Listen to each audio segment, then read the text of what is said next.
नमस्कार दोस्तों, आज हम एनसीईआरटी क्लास 9th की हिस्ट्री का चैप्टर 2 पढ़ रहे हैं। दोस्तों, हम इसका कुछ भाग पढ़ चुके थे। तो चलो दोस्तों, यहाँ से हम यहाँ तक हम पढ़ चुके थे। हम यहाँ से शुरू कर रहे हैं। तो चलो दोस्तों, शुरू करते हैं।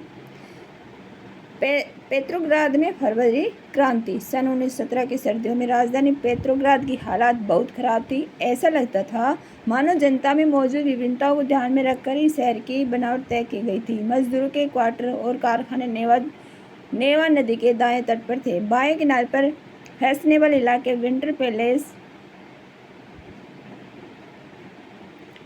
पैलेस और सरकारी इमारतें थीं। जिस महल में डूमा की बैठक होती थी वह भी इसी तरफ था।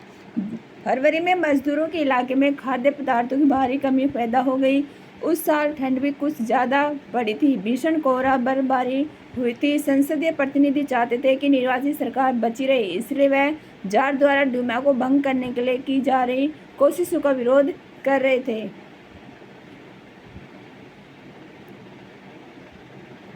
22 फरवरी को दाएं तट पर स्थित एक फैक्ट्री में तालाबंदी घोषित कर दी गई। अगले दिन इस फैक्ट्री के मजदूरों के समर्थन में 50 फैक्ट्री के मजदूरों ने भी हड़ताल का ऐलान कर दिया। बहुत सारे कारखानों में हड़ताल का नेतृत्व औरतें कर रही थी। इसी दिन को बाद में अंतर्राष्ट्रीय महिला दिवस का नाम दिया गया। आंदोलनकारी जनता बस्ती पार करके राजधानी के बीचों बीच नेवेस्की प्रोस्पेक्ट तक आ गई। इस समय तक कोई राजनीतिक पार्टी आंदोलन को सक्रिय रूप से संगठित और संचालित नहीं कर रही थी। जब फैशनेबल रिहायशी इलाके और सरकारी इमारतों को मजदूरों ने घेर लिया तो सरकार ने कर्फ्यू लगा दिया। शाम तक प्रदर्शनकारी तितर बितर हो गए, लेकिन 24 और 25 तारीख को वह फिर इकट्ठा होने लगे। सरकार ने उन पर नजर रखने के लिए घुड़सवार सैनिकों और पुलिस को तैनात कर दिया।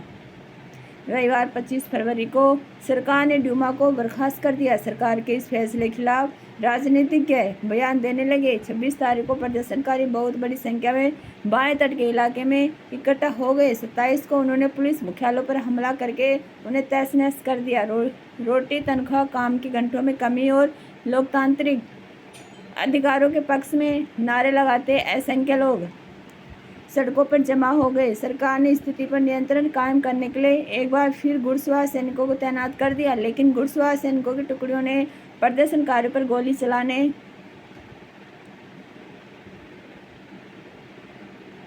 चलाने से इनकार कर दिया। गुस्साए सिपाहियों ने एक रेजिमेंट की बैरक में अपने ही एक अफसर पर गोली चला दी। 3 दूसरी रेजिमेंटों ने भी बगावत कर दी और हड़ताली मजदूरों के साथ आ मिले। उस शाम को सिपाही और मजदूर एक सोवियत या परिषद का गठन करने के लिए उसी इमारत में जमा हुए जहां अब तक डूमा की बैठक हुआ करती थी। यहीं से पेट्रोग्राद सोवियत का जन्म हुआ।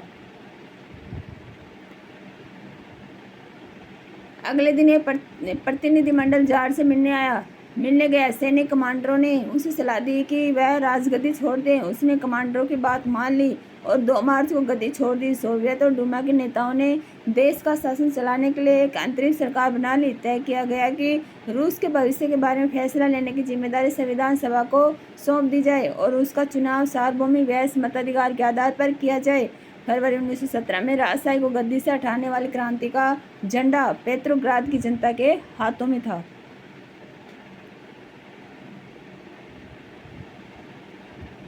नए शब्द: तालाबंदी। फैक्ट्री को स्थायी रूप से बंद करने के लिए मालिकों द्वारा मुख्य फाटक पर ताला डाल देना। ये देखो चित्र। डूमा में पेट्रोग्राद सोवियत की बैठक फरवरी 1917। नए शब्द: सोवियत रूस के स्थानीय स्वशासी संगठन।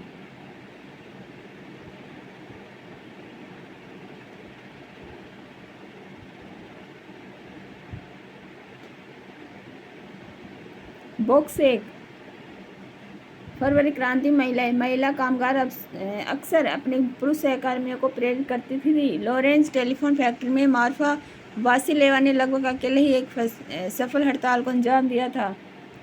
ये इतना इम्पोर्टेंट नहीं है दोस्तों। नेक्स्ट पढ़ते हैं। फरवरी के बाद अंतरिम सरकार में सैनिक अधिकारी, भूस्वामी और उद्योगपति प्रभावशाली थे। उनमें उदारवादी समाज जल्दी से जल्दी निर्वाचित सरकार का गठन चाहते थे। जनसभा करने और संगठन बनाने पर लगी पाबंदी हटा ली गई। हालांकि निर्वाचन का तरीका सब जगह एक जैसा नहीं था, लेकिन पेट्रोग्राद सोवियत की तर्ज पर सब जगह सोवियतें बना ली गई। अप्रैल 1917 में बोल्शेविकों के निर्वासित नेता व्लादिमीर लेनिन रूस लौट आए। लेनिन के नेतृत्व में बोल्शेविक 1914 से ही युद्ध का विरोध कर रहे थे। उनका कहना था कि अब सोवियतों को सत्ता अपने हाथ में ले लेनी चाहिए। लेनिन ने बयान दिया कि युद्ध समाप्त किया जाए, सारी जमीन किसानों के हवाले की जाए और बैंकों का राष्ट्रीयकरण किया जाए। इन 3 मांगों को लेनिन की अप्रैल थीसिस के नाम से जाना जाता है। दोस्तों, ये बहुत इंपॉर्टेंट क्वेश्चन है, ठीक है। उन्होंने ये भी सुझाव दिया कि अब अपने रेडिकल उद्देश्यों को स्पष्ट करने के लिए बोल्शेविक पार्टी का नाम कम्युनिस्ट पार्टी रख दिया जाए। बोल्शेविक पार्टी के ज़्यादातर लोगों को अप्रैल थीसिस के बारे में सुनकर काफ़ी हैरानी हुई। उन्हें लगता था कि अभी समाजवादी क्रांति के लिए सही वक्त नहीं आया, इसलिए फिलहाल अंतरिम सरकार को ही समर्थन दिया जाना चाहिए। लेकिन अगले कुछ महीनों की घटनाओं ने उनकी सोच बदल दी। गर्मियों में मजदूर आंदोलन और फैल गया। औद्योगिक इलाकों में फैक्ट्री कमेटियां बनाई गई। इन कमेटियों के माध्यम से मजदूर फैक्ट्री चलाने के मालिकों के तौर तरीकों पर सवाल खड़ा करने लगे। ट्रेड यूनियनों की तादाद बढ़ने लगी। सेना में सिपाहियों की समितियां बनने लगी। जून में लगभग 500 सोवियतों ने अखिल रूसी सोवियत कांग्रेस में अपने प्रतिनिधि भेजे। जैसे जैसे अंतरिम सरकार की ताकत कमजोर होने लगी और बोल्शेविकों का प्रभाव बढ़ने लगा, सरकार असंतोष को दबाने के लिए सख्त कदम उठाने लगी। सरकार ने फैक्ट्रियां चलाने की मजदूरों द्वारा की जा रही कोशिशों को रोकना और मजदूरों के नेताओं को गिरफ्तार करना शुरू कर दिया। जुलाई 1917 में बोल्शेविकों द्वारा आयोजित किए गए विशाल प्रदर्शनों का भारी दमन किया गया। बहुत सारे बोल्शेविक नेताओं को छिपना या भागना पड़ा। गांव में किसान और उनके समाजवादी क्रांतिकारी नेता भूमि पुनर्वितरण के लिए दबाव डालने लगे थे। इस काम के लिए भूमि समितियां बना दी गई।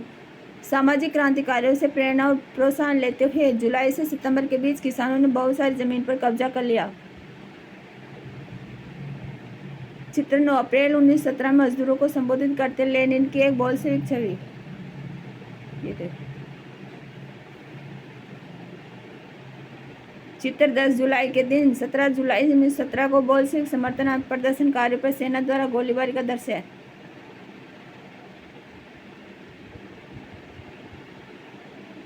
अक्टूबर 1917 की क्रांति।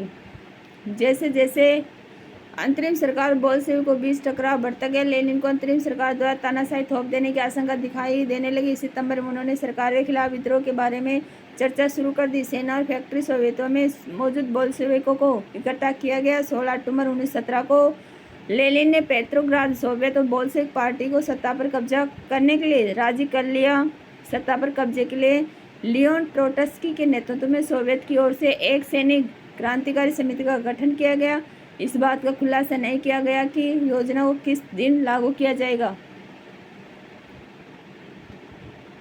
24 अक्टूबर को विद्रोह शुरू हो गया। संकट की आशंका को देखते हुए प्रधानमंत्री केरेंस्की सैनिक टुकड़े को इकट्ठा करने शहर से बाहर चले गए। तड़के ही सरकार के वफादार सैनिकों ने 2 बोल्शेविक अखबारों के दफ्तरों पर घेरा डाल दिया। टेलीफोन टेलीग्राफ दफ्तरों पर नियंत्रण प्राप्त करने और विंटर पैलेस की रक्षा करने के लिए सरकार समर्थन सैनिकों को रवाना कर दिया गया। पलक झपकते क्रांतिकारी समिति ने भी अपने समर्थकों को आदेश दे दिया कि सरकारी कार्यालयों पर कब्जा कर ले और निमंत्रियों को गिरफ्तार कर लें। उसी दिन अरोरा नामक युद्धपोत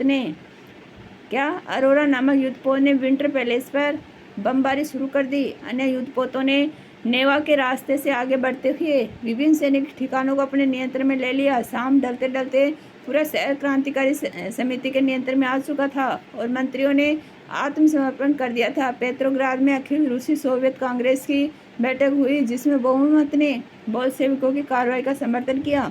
अन्य शहरों में भी बगावतें होने लगी। दोनों तरफ से जमकर गोलीबारी हुई, खास तौर से मॉस्को में। लेकिन दिसंबर तक मॉस्को पेट्रोग्राद इलाके पर बोल्शेविकों का नियंत्रण स्थापित हो चुका था।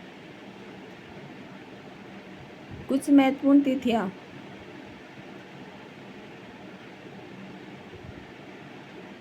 रूसी क्रांति की तारीख। रूस में 1 फरवरी 1918 तक जूलियन कैलेंडर का अनुसरण किया जाता था। इसके बाद रूसी सरकार ने ग्रेगोरियन कैलेंडर अपना लिया, जिसका अब सब जगह इस्तेमाल किया जाता था।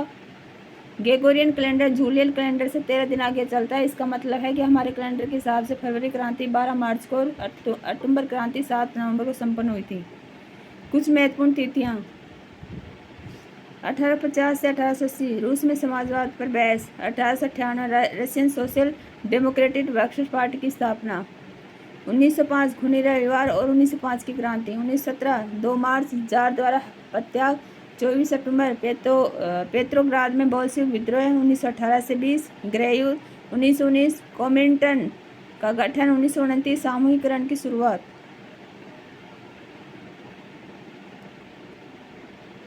नए शब्द।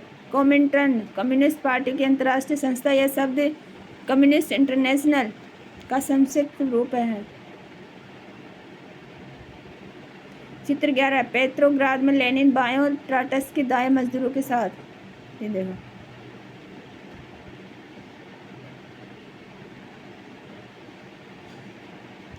अक्टूबर के बाद क्या बदला।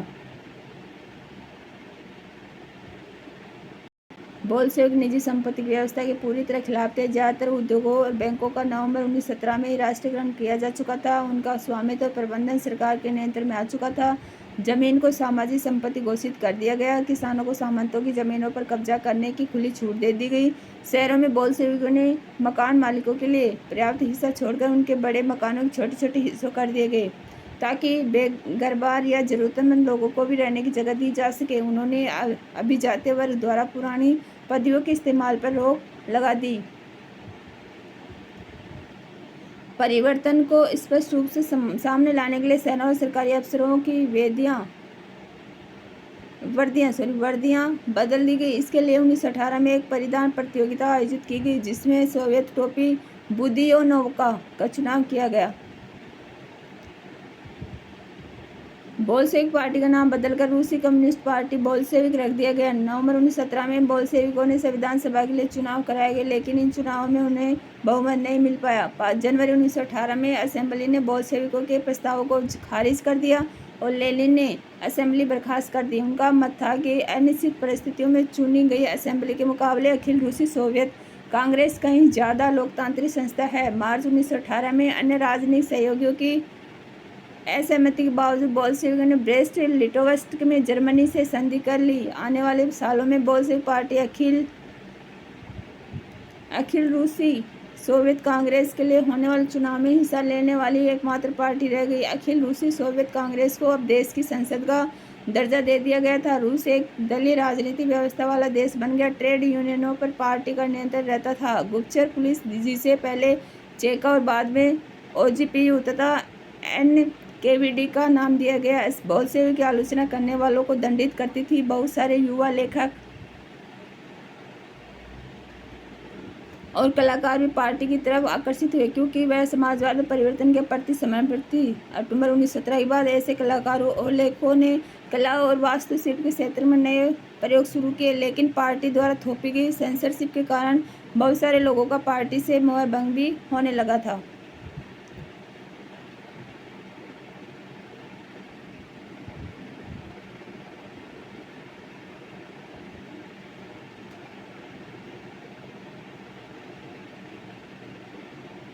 चित्र 13 देखो मास्को में मई दिवस का प्रदर्शन 1918। चित्र 12 सोवियत टोपी बुदियोनोवका पहने एक सिपाही।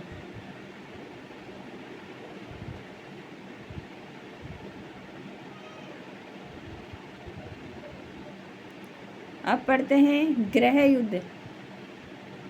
जब बोल्शेविकों ने जमीन के पुनर्वितरण का आदेश दिया तो रूसी सेना टूटने लगी। ज़्यादातर सिपाही किसान थे, वे भूमि पुनर्वितरण के लिए घर लौटना चाहते थे, इसलिए सेना छोड़कर जाने लगे। गैर बोल्शेविक समाजवादियों, उदारवादियों, राजशाही के समर्थकों ने बोल्शेविक विद्रोह की निंदा की। उनके नेता दक्षिण रूस में इकट्ठा होकर बोल्शेविकों रेड्स से लड़ने के लिए टुकड़ियां संगठित करने लगे। 1918-1919 में रूसी साम्राज्य के ज़्यादातर हिस्सों पर सामाजिक क्रांतिकारियों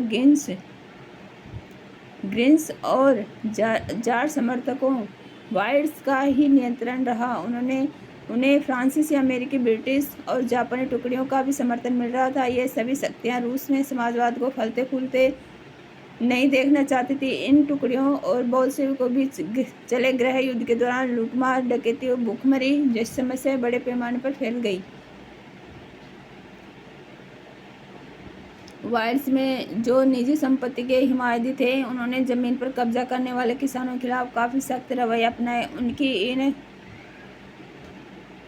इन हरकतों के कारण तो गैर बोल्शेविकों के प्रति जन समर्थन और भी तेजी से घटने लगा। जनवरी 1920 तक भूतपूर्व रूसी साम्राज्य के ज़्यादातर हिस्सों पर बोल्शेविकों का नियंत्रण कायम हो चुका था। उन्हें गैर रूसी राष्ट्रवादियों और मुस्लिम जदीदियों की मदद से यह कामयाबी मिली थी। जहाँ रूसी उपनिवेशवादी ही बोल्शेविक विचारधारा के अनुयायी बन गए थे, वहाँ यह मदद काम नहीं आ सकी। मध्य एशिया स्थित खीवा में बोल्शेविक उपनिवेशकों ने समाजवाद की रक्षा के नाम पर स्थानीय राष्ट्रवादियों का बड़े पैमाने पर कत्लेआम किया। ऐसे हालात में बहुत सारे लोगों को यह समझ में नहीं आ रहा था कि बोल्शेविक सरकार क्या चाहती है। आंशिक रूप से इसी समस्या से निपटने के लिए ज़्यादातर गैर रूसी राष्ट्रीयताओं को सोवियत संघ यूएसएसआर दिसंबर 1922 में रूसी साम्राज्य में से बोल्शेविकों द्वारा स्थापित किया गया राज्य के अंतर्गत राजनीतिक स्वायत्तता दे दी गई। लेकिन क्योंकि बोल्शेविकों ने स्थानीय सरकारों पर कई अलोकप्रिय और सख्त नीतियां जैसे गुमंतुवाद की रोकथाम की कड़ी कोशिशें थोप दी गई थी, इसलिए विभिन्न राष्ट्रवादियों का विश्वास जीतने प्रयास आंशिक रूप से ही सफल हो पाए।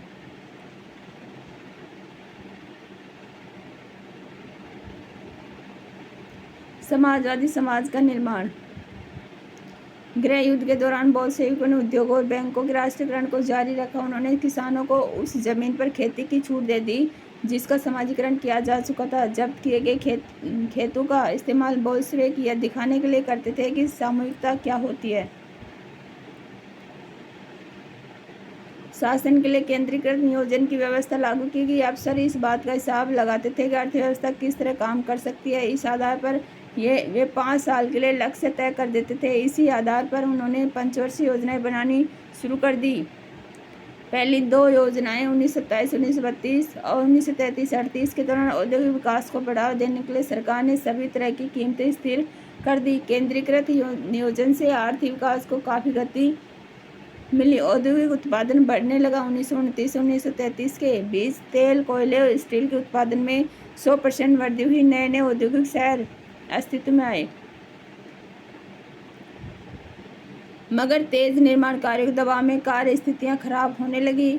मैग्नेटोगोर्स्क शहर में एक स्टील संयंत्र का निर्माण कार्य 3 साल के भीतर पूरा कर लिया गया। इस दौरान मजदूरों को बड़ी सख्त जिंदगी गुजारनी पड़ी, जिसका नतीजा ये हुआ कि पहले ही साल में 550 बार काम रुका। रिहायशी क्वार्टरों में जाड़ों में शौचालय जाने के लिए 40 डिग्री कम तापमान पर लोग 4थी मंजिल से उतरकर सड़क के पास दौड़कर जाते थे।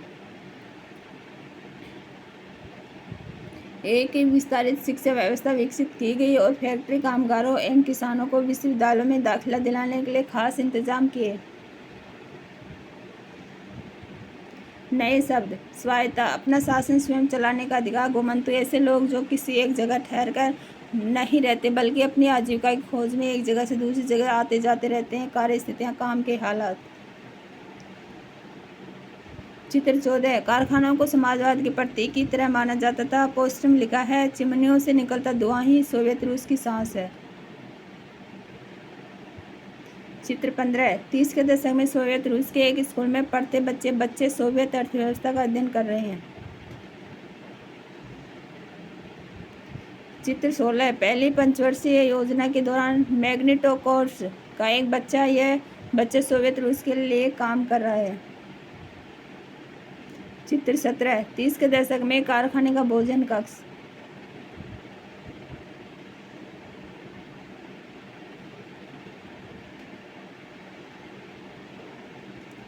महिला कामगारों के बच्चों के लिए फैक्ट्रियां में बालवाड़ियां खोल दी गई। सस्ती स्वास्थ्य सेवा उपलब्ध कराई गई। मजदूरों के लिए आदर्श रिहायशी मकान बनाए गए। लेकिन इन सारी कोशिशों के नतीजे सभी जगह एक जैसे नहीं रहे, क्योंकि सरकारी संसाधन सीमित थे। स्टालिनवाद और सामूहिकरण।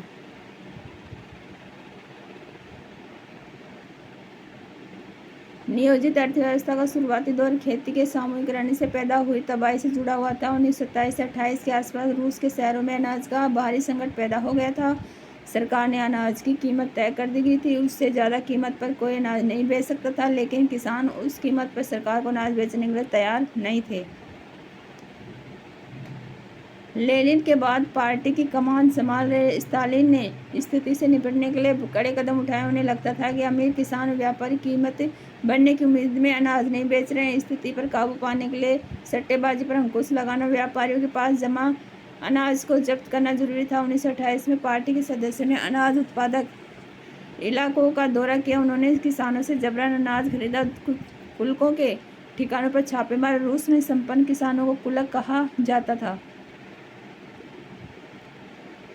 जब इसके बाद भी अनाज की कमी बनी रही तो खेतों के सामूहिकरण का फैसला लिया गया। इस फैसले के पक्ष में एक तर्क यह दिया गया कि अनाज की कमी इसलिए है क्योंकि खेत बहुत छोटे छोटे हैं। 1917 के बाद जमीन किसानों को सौंप दी गई। फलस्वरूप ज़्यादातर किसानों के पास छोटे खेत थे जिनका आधुनिकीकरण नहीं किया जा सकता था। आधुनिक खेत विकसित करने, उन पर मशीनों की सहायता से औद्योगिक खेती करने के लिए कुलकों का सफाया करना, किसानों से जमीन छीनना और राज्य नियंत्रित यानी सरकारी नियंत्रण वाले विशालकाय खेत बनाना जरूरी माना गया। इसी के बाद स्टालिन का सामूहिकरण कार्यक्रम शुरू हुआ। 1929 से पार्टी ने सभी किसानों को सामूहिक खेतों कोलखोज में काम करने का आदेश जारी कर दिया। ज़्यादातर जमीन और साजो सामान सामूहिक खेतों के स्वामित्व में सौंप दिए गए। सभी किसान सामूहिक खेतों पर काम करते थे और कोलखोज के मुनाफे को सभी किसानों के बीच बांट दिया जाता था। इसी फैसले से बुशराई किसानों ने सरकार का विरोध किया और वे अपने जानवरों को खत्म करने लगे। 1929 से 1931 के बीच मवेशियों की संख्या में 1/3 कमी आ गई। सामूहिकरण का विरोध करने वालों को सख्त सजा दी जाती थी। बहुत सारे लोगों को निर्वासन या देश निकाला दे दिया गया। सामूहिकरण का विरोध करने वाले किसानों का कहना था कि वे न तो अमीर हैं न ही समाजवाद के विरोधी, वे बस विभिन्न कारणों से सामूहिक खेतों पर काम नहीं करना चाहते। सरकार ने सीमित स्तर पर स्वतंत्र किसानी की व्यवस्था भी जारी रहने दी, लेकिन ऐसे किसानों को कोई खास मदद नहीं दी जाती थी। सामूहिकरण के बावजूद उत्पादन नाटकीय वृद्धि नहीं हुई, बल्कि 1930-33 की खराब फसल के बाद तो सोवियत इतिहास का सबसे बड़ा अकाल पड़ा, जिसमें 40 लाख से ज़्यादा लोग मारे गए।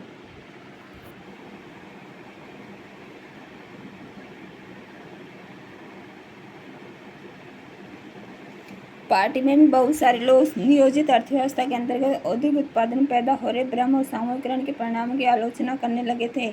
स्टालिन और उनके सहयोगियों ने ऐसे आलोचकों पर समाजवाद के खिलाफ साजिश रचने का आरोप लगाया। देश भर में बहुत सारे लोगों पर इसी तरह के आरोप लगाए गए। 1939 तक आते आते 20 लाख से ज़्यादा लोगों को या तो जेलों में या श्रम शिविरों में भेज दिया गया। ज़्यादातर लोगों ने ऐसा कोई अपराध नहीं किया था, लेकिन उनकी सुनने वाला कोई नहीं था। बहुत सारे लोगों को यातनाएं दे देकर उनसे इस हादसे को बयान लिखवा लिए गए कि उन्होंने समाजवाद के विरुद्ध साजिश में हिस्सा लिया है और इसी आधार पर उन्हें मार दिया गया है। इनमें कई प्रतिभावान पेशेवर लोग थे।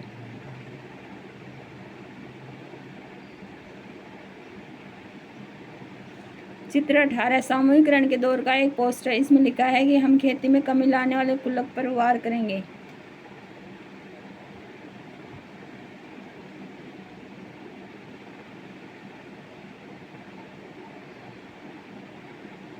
रूसी क्रांति और सोवियत संघ का वैश्विक प्रभाव। बोल्शेविकों ने जिस तरह सत्ता पर कब्जा किया था और जिस तरह उन्होंने शासन चलाया, उसके बारे में यूरोप की समाजवादी पार्टियां बहुत सहमत नहीं थी, लेकिन मेहनत कश के राज्य की स्थापना की संभावना ने दुनिया भर के लोगों में एक नई उम्मीद जगा दी थी। बहुत सारे देशों में कम्युनिस्ट पार्टियों का गठन किया गया, जैसे इंग्लैंड में communist party of great Britain की स्थापना की गई। बोल्शेविकों ने उपनिवेशों की जनता को भी उनके रास्ते का अनुसरण करने के लिए प्रोत्साहित किया। सोवियत संघ के अलावा भी बहुत सारे देशों के प्रतिनिधियों ने conference of the people of the east 1920 और बोल्शेविकों द्वारा बनाई गई कॉमिंटन बोल्शेविक समर्थन समाजवादी पार्टियों का अंतर्राष्ट्रीय महासंघ में हिस्सा लिया था। कुछ विदेशियों को सोवियत संघ की communist university of the workers of the east में शिक्षा दी गई। जब दूसरा विश्व युद्ध शुरू हुआ तब तक सोवियत संघ की वजह से समाजवाद को एक वैश्विक पहचान और हैसियत मिल चुकी थी, लेकिन 50 के दशक तक देश के भीतर भी लोग यह समझने लगे थे कि सोवियत संघ की शासन शैली रूसी क्रांति का आदर्श के अनुरूप नहीं है। विश्व समाजवादी आंदोलनों में भी इस बात को मान लिया गया था कि सोवियत संघ में सब कुछ ठीक ठाक नहीं चल रहा है। एक पिछड़ा हुआ देश महाशक्ति बन चुका था। उसके उद्योग और खेती विकसित हो चुके थे और गरीबों को भोजन मिल रहा था, लेकिन वहाँ के नागरिकों को कई तरह की आवश्यक स्वतंत्रता नहीं दी जा रही थी और विकास परियोजना को दमन कर नीतियों के बल पर लागू किया गया था। 20वीं सदी के अंत तक एक समाजवादी देश के रूप में अंतर्राष्ट्रीय स्तर पर सोवियत संघ की प्रतिष्ठा काफ़ी कम रह गई थी। हालांकि वहाँ के लोग अभी भी समाजवाद के आदर्शों का सम्मान करते थे, लेकिन सभी देशों में समाजवाद के बारे में विभिन्न प्रकार से व्यापक पुनर्विचार किया गया। चित्र 20 इंडो सोवियत जनरल का लेनिन विशेषांक। दूसरे विश्व युद्ध के दौरान भारतीय कम्युनिस्टों ने सोवियत संघ के लिए जनमत निर्माण किया गया।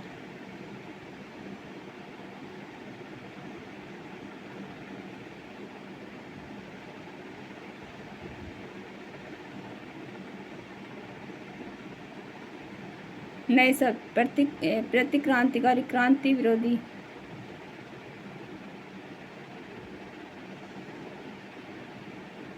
दोस्तों चैप्टर हुआ कंप्लीट। अब इसके क्वेश्चन आंसर देखते हैं अपन। पहला क्वेश्चन है, रूस के सामाजिक आर्थिक और राजनीतिक हालात 1905 से पहले कैसे थे?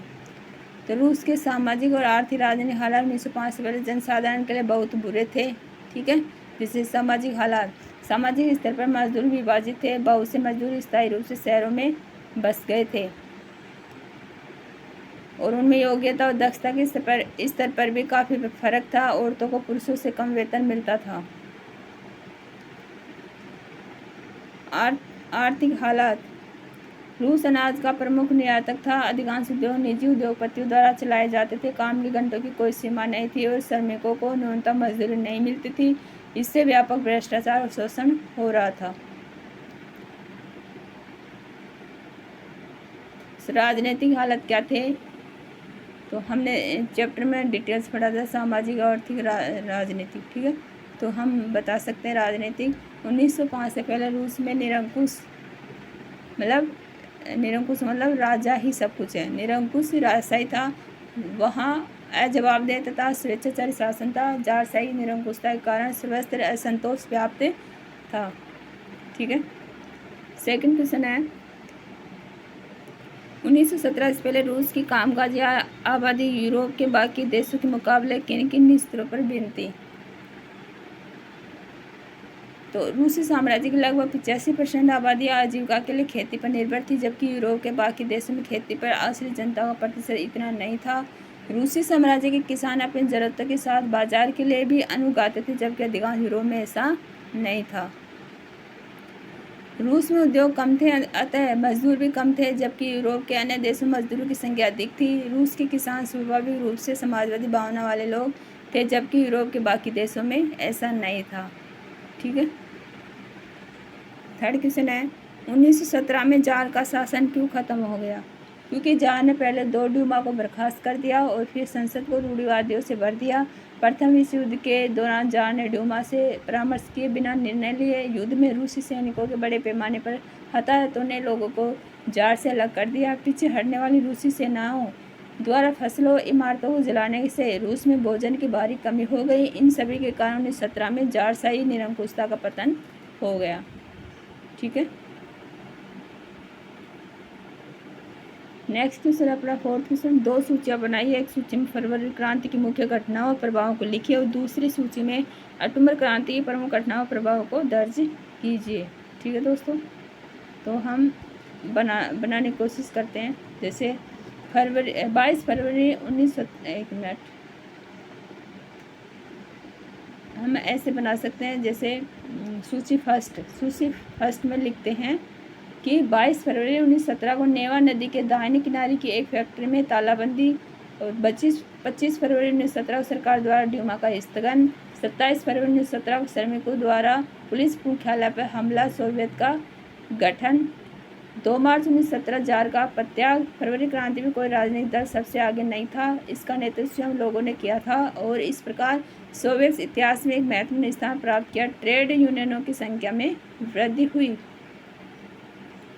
और सूची दूसरी है अक्टूबर क्रांति की मुख्य घटनाएं और प्रभाव। ठीक है, तो इसमें 16 अक्टूबर 1917 को सोवियत द्वारा एक सैन्य क्रांतिकारी समिति नियुक्त की गई।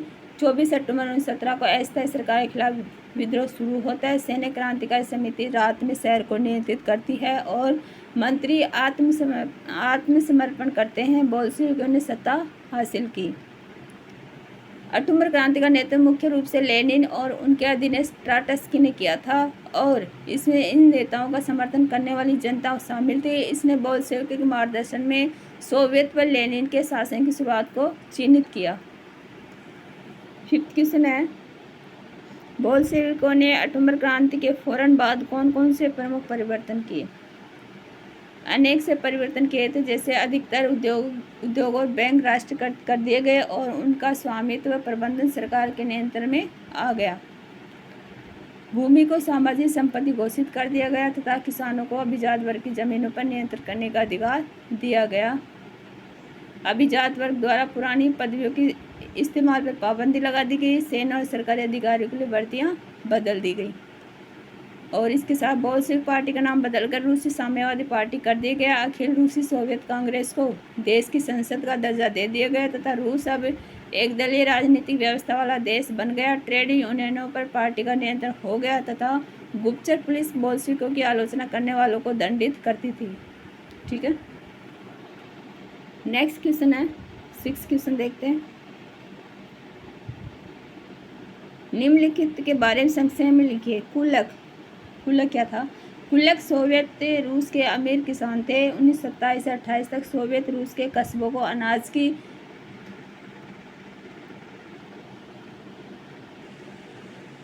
तो दोस्तों हम कुलक के बारे में देख रहे थे। तो कुलक सोवियत रूस के अमीर किसान थे। 1927 से 28 तक सोवियत रूस के कस्बों को अनाज की आपूर्ति की समस्या का सामना करना पड़ रहा था। कुलकों को इसके लिए आंशिक रूप से जिम्मेदार माना जाता था। ठीक है, और साथ ही आधुनिक खेतों को विकसित करने, उन्हें औद्योगिक लाइनों के साथ चलाने के लिए स्टालिन के नेतृत्व में पार्टी ने सोचा कि कुलक को खत्म करना आवश्यक है। ठीक है, नेक्स्ट है ड्यूमा। ड्यूमा क्या है? ड्यूमा रूस में निर्वाचित परामर्शदाता संसद को ड्यूमा कहते हैं। इसे 1905 की क्रांति के पश्चात जार द्वारा गठित किया गया था। अपनी सत्ता पर किसी भी तरह की जवाबदेही या अंकुश से बचने के लिए जार इसे बार बार बर्खास्त कर देता था। उसने प्रथम ड्यूमा 75 दिनों के भीतर स्थगित कर दी। दूसरी ड्यूमा को 3 महीने के भीतर बर्खास्त कर दिया। तीसरी ड्यूमा में उसने रूढ़िवादी राजनेताओं को स्थान दे दिया था। ठीक है, नेक्स्ट है 1900 से 1930 के बीच महिला कामगार। तो फैक्ट्री मजदूरों का 31% महिलाएं कामगारों का था, परंतु उन्हें पुरुष श्रमिकों से कम मजदूरी मिलती थी। अधिकतर फैक्ट्रियों में उन्हें पुरुषों की मजदूरी का आधा या 3/4 ही दिया जाता था। इसी कारण उन्होंने विद्रोह में पुरुषों का साथ दिया। 23 फरवरी 1917 को कई फैक्ट्रियों में महिला कामगारों ने हड़ताल की। हालांकि दिलचस्प बात यह है कि फरवरी क्रांति के दौरान हड़तालों का नेतृत्व महिला श्रमिकों ने ही किया था। ठीक है,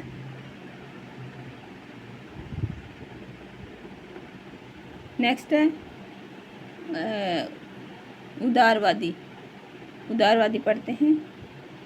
उदारवादी रूस के उदारवादी वे लोग थे जो ऐसा देश चाहते थे जिसमें सभी धर्मों को बराबर सम्मान मिले, जो सरकार के खिलाफ व्यक्तिगत अधिकारों की रक्षा करेगा। यद्यपि उदारवादी एक निर्वाचित संसदीय शासन प्रणाली चाहते थे। उनका मानना था कि वोट देने का अधिकार केवल पुरुषों को ही होना चाहिए और वह भी उन्हें जो संपत्ति धारक थे वे महिलाओं को भी वोट देने का अधिकार नहीं देना चाहते थे। ठीक है, नेक्स्ट है स्टालिन का समूहीकरण कार्यक्रम। स्टालिन का मानना था कि कृषि के समूहीकरण से रूस में अनाज की आपूर्ति में सुधार करने में मदद मिलेगी। उन्होंने 1929 में सामूहिकता शुरू की। सभी किसानों को सामूहिक खेतों में खेती करने के लिए मजबूर किया गया। अधिकांश भूमि और उपकरण सामूहिक खेत के स्वामित्व में स्थानांतरित कर दिए गए थे। कई किसानों ने इस तरह के प्रयासों का विरोध किया और अपना गुस्सा दिखाने के लिए पशुओं को नष्ट कर दिया। सामूहिकता से वांछित परिणाम नहीं आए। खाद्य आपूर्ति की स्थिति बाद के वर्षों में और भी बेहतर हो गई। ठीक है, तो दोस्तों इस तरह से हमने चैप्टर कंप्लीट किया, क्वेश्चन आंसर सोल्व किया। तो नेक्स्ट चैप्टर में जल्दी मिलते हैं। Thank you.